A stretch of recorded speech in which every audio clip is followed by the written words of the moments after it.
साध्यापासून मांद्यापर्यंत सामान्य कास्तकार बांधवांसाठी आता आपला मित्र उदय लाड घेऊन आला अनोखा व्हिडिओ पाहणं सर्वांचे शेती मित्र करतो आता स्वागत.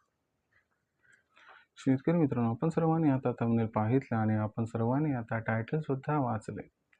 जो चांद्यापासून मांद्यापर्यंत सामान्य कास्तकार बांधव आहे त्यांच्यासाठी सध्याचा हा लाख मोलाचा व्हिडिओ, त्यांच्यासाठी सध्याची ही लाख मोलाची अपडेट जी अपडेट घेऊन आली आहे सामान्य कास्तकार बांधवांसाठी सध्याची ही आनंदाची वार्ता. जी आनंदाची वार्ता सामान्य कास्तकार बांधवांना या ठिकाणी सुखावणारी, जी आनंदाची वार्ता सामान्य कास्तकार बांधवांची सर्वात महत्त्वाची चिंता दूर करणारे, ज्या पावसाची आपण सर्वजण चातकाप्रमाणे वाट पाहत होतात त्या पावसाची प्रतीक्षा आता संपली. कारण येत्या 15 दिवसामध्ये आता संपूर्ण राज्यात होणार आहे पाणीच पाणी. पण अशा परिस्थितीमध्ये सामान्य शेतकरी मित्र हा विचारायला लागले की येत्या 15 दिवसामध्ये वातावरणामध्ये असा कोणता बदल होणार आहे की ज्याच्यामुळे त्या 15 दिवसात आता संपूर्ण राज्यात होणार आहे पाणीच पाणी. चला तर मग आपल्या मनात निर्माण झाले सध्याच्या सर्वात महत्त्वाच्या 100 प्रश्नाच्या आजच्या व्हिडिओच्या माध्यमातून प्राप्त करूयात उत्तर. ज्यांना ज्यांना या प्रश्नाचं अचूक उत्तर जाणून घ्यायचं आहे त्या सर्वांनी हा व्हिडिओ आता सुरुवातीपासून शेवटपर्यंत पाहावा. जिथं आपल्या सर्वांना व्हिडिओ मनापासून आवडल्यासारखा वाटेल तिथं व्हिडिओस लाईक करा.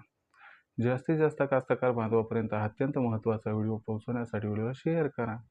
चॅनलला ज्यांनी आतापर्यंत सबस्क्राईब केलं नाही त्यांना विनंती की सबस्क्राईब करून नोटिफिकेशन बेल ऑल करा. याच्यामुळे येणारा प्रत्येक व्हिडिओ आपल्याला मिळत राहतो इथंच सतत.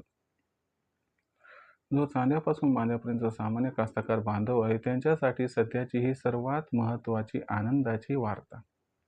ज्या आनंदाच्या वार्तेनुसार आता येत्या 15 दिवसात संपूर्ण राज्यात होणार आहे पाणीच पाणी. पण येत्या 15 दिवसामध्ये असं काय वातावरणात बदल होणार आहे की ज्याच्यामुळे त्या 15 दिवसात संपूर्ण राज्यात होणारे पाणीच पाणी. चला आपल्या मनातील सर्वात महत्त्वाच्या 100 प्रश्नाची इथं जाणून घेऊयात उत्तर. बघा मित्रांनो, आता आपण सध्याच्या कंडिशनला जर बघितलं तर जून महिन्याच्या अखेरच्या आठवड्यात आलो आहोत. सध्या आपण जर बघितलं तर संपूर्ण राज्यामध्ये पेरणीचा पत्ता नाही. जो सामान्य कास्तकार बांधव आहे तो हवालदिल झालाय. कारण या ठिकाणी तो ऐकत आलाय की यंदाचं वर्ष अल्निनोचं वर्ष, यंदाचं वर्ष हे अल्निनोचं वर्ष. त्याच्यामुळे त्याची भीती जरा वाढली आणि अशा परिस्थितीमध्ये तो पावसाची चातकाप्रमाणे प्रतीक्षा करत होता. अशा परिस्थितीमध्ये त्याला वाटत होतं की बाबा पाऊस कोसळणार अथवा नाही, यंदा पेरण्या होणार का नाही. पण लक्षात घ्या मित्रांनो, पाऊस कोसळणार आहे आणि पेरण्यासुद्धा होणार आहेत. कारण येत्या 15 दिवसात संपूर्ण राज्यात होणारे पाणीच पाणी. जर आपण बघितलं तर मान्सून हा लवकर पोहोचला होता. जवळपास 7 जूनच्या आसपासच दक्षिण कोकणात पोहोचला. पण त्याच्यानंतर काय झालं की अरबी समुद्रातील जी शाखा आहे ती शाखा सर्वस्वी या ठिकाणी निद्राधीन झाली आणि त्याच्यामुळं बाष्पयुक्त वारे समोर येऊ शकलेच नाही. मान्सून पुढे त्या ठिकाणी आलाच नाही आणि याच्यामुळं कुठेतरी उष्णतेच्या लाटेचा आपल्याला आजपर्यंत या ठिकाणी सामना करावा लागला. पण आता सकारात्मक बदल होत आहे आणि पुन्हा एकदा निद्राधीन झालेला मान्सून सक्रिय झालाय. म्हणजे अरबी समुद्रातील शाखा आहे ती त्या ठिकाणी जी आहे ती उत्साही वेगानं या ठिकाणी आगेकूच करताना दिसत आहे. दुसरी महत्त्वाची आनंदाची वार्ता काय की बंगालच्या उपसागरातील शाखा सुद्धा प्रवाही झाली आहे आणि याच्यामुळे आपल्या सर्वांना आजपासूनच संपूर्ण राज्यामध्ये पाऊस हा वधारताना दिसणार आहे. पण खऱ्या अर्थानं बघायला गेलो तर पावसामध्ये सर्वात जास्त जो वेग आहे तो त्या ठिकाणी पकडला जाणार आहे 28 तारखेपासून. जर आपण बघितलं तर 28 जूनपासून ते 5 जुलैपर्यंत आपल्या राज्यात जबरदस्त पाऊस दिसणार आहे. दुसरी महत्त्वाची गोष्ट, जर चक्रीवादळासारखी स्थिती निर्माण झाली, लक्षात घ्या चक्रीवादळ म्हणजे वारं काही येणार नाही, तर चक्रीवादळासारखी म्हणजे चक्राकार स्थिती निर्माण झाली आणि पॉझिटिव्ह इम्पॅक्ट याचा पडला तर तुम्हाला सांगतो 5 जुलैनंतर सुद्धा पाऊस हा या ठिकाणी मुसळधार कोसळणार आहे. जर 28 जूनपासून ते 10 ते 12 जुलैपर्यंत संपूर्ण राज्यात जर जोरदार ते अतिजोरदार पाऊस झाला तर आश्चर्य वाटायला नको. आता प्रश्न हा निर्माण होतो की हा पाऊस कोणत्या विभागात अधिक कोसळणार आहे. तर लक्षात घ्या मित्रांनो, पावसाची तीव्रता सर्वाधिक असणारे कोकण विभागात आणि घाटवाटाच्या एरियावरती, पण उर्वरित महाराष्ट्रामध्ये मध्यम ते जोरदार तर कुठं अतिजोरदार सुद्धा पाऊस होणार आहे. पेरणी कुठंच शिल्लक राहणार नाही, टेन्शन घेऊ नका. नदी नाल्यांना पूर येण्यासारखी परिस्थिती सुद्धा निर्माण होताना दिसू शकते.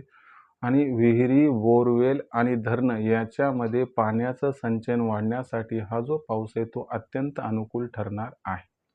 मग अशा परिस्थितीमध्ये आपण जर बघितलं तर पुढचे 15 दिवस आपल्यासाठी अत्यंत या ठिकाणी आनंददायी आहेत. येत्या 15 दिवसामध्ये संपूर्ण राज्यात जोरदार ते अतिजोरदार पाऊस होणार आहे. त्याच्यामुळे चिंता सोडा आणि कामाला लागा एवढाच माझा या ठिकाणी आहे आपल्या सर्वांना समर्पक सल्ला.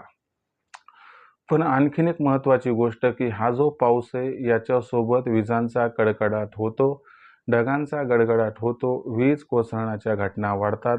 त्याच्यामुळे शेतातली कामं करत असताना जर विजांचा कडकडाट व ढगांचा गडगडाट होत असेल तर सर्वात प्रथम जो आपल्यापाशी असणार आहे तो मोबाईल बंद करा. दुसरी महत्त्वाची गोष्ट, झाडाखाली अजिबात थांबू नका. शेतातली कामं आजची उद्या होतील पण गेलेला जीव काही पुन्हा परत येणार नाही. तुमचा जीव तुमच्यापेक्षा तुमच्या कुटुंबासाठी अत्यंत मोलाचा आहे. त्यांचा विचार करून या ठिकाणी हकनाक आपण अडचणीची कामं करू नका. सुरक्षित ठिकाणी आश्रय घ्या आणि दामिनी नावाची जी ॲप आहे ती डाउनलोड करून घ्या. कारण ही जी ॲप आहे ती पुढच्या अर्ध्या तासामध्ये कुठं वीज कोसळणार आहे याच्याबद्दल ॲक्युरेट माहिती देते. तर सध्याचा हा सर्वात महत्त्वाचा व्हिडिओ, जो व्हिडिओ आपल्यासाठी आनंदाची वार्ता घेऊन आला आहे की येत्या 72 तासामध्ये पावसाची सुरुवात होणार आहे आणि पुढील 15 दिवसात राज्यात होणार आहे पाणीच पाणी. तर पावसाबद्दल लेटेस्ट अपडेट व माहिती जाणून घ्यायची असेल तर पाहत राहा आवडतं यूट्यूब चॅनल शेती मित्र. व्हिडिओमधील माहिती आवडली असेल तर व्हिडिओस लाईक करा. कास्तकार बांधवापर्यंत हा अत्यंत महत्त्वाचा व्हिडिओ पोहोचवण्यासाठी व्हिडिओला शेअर करा. चॅनलला सबस्क्राईब करून जरूर नोटिफिकेशन बेलला ऑल करा. याच्यामुळे येणारा प्रत्येक व्हिडिओ आपल्या सर्वांना मिळत राहतो आता या ठिकाणी सतत. तर मित्रांनो, अशाच एका नवीन व्हिडिओसह मी आपला मित्र उदय लाड आपल्या सर्वांना आवडते यूट्यूब चॅनल शेती मित्र मिळत राहील सातत्यानं. तोपर्यंत सर्व शेतकरी मित्रांचे व कास्तकार बांधवांचे आजच्या वेळेत आपला मित्र उदय लाड व्यक्त करतो खूप खूप आभार.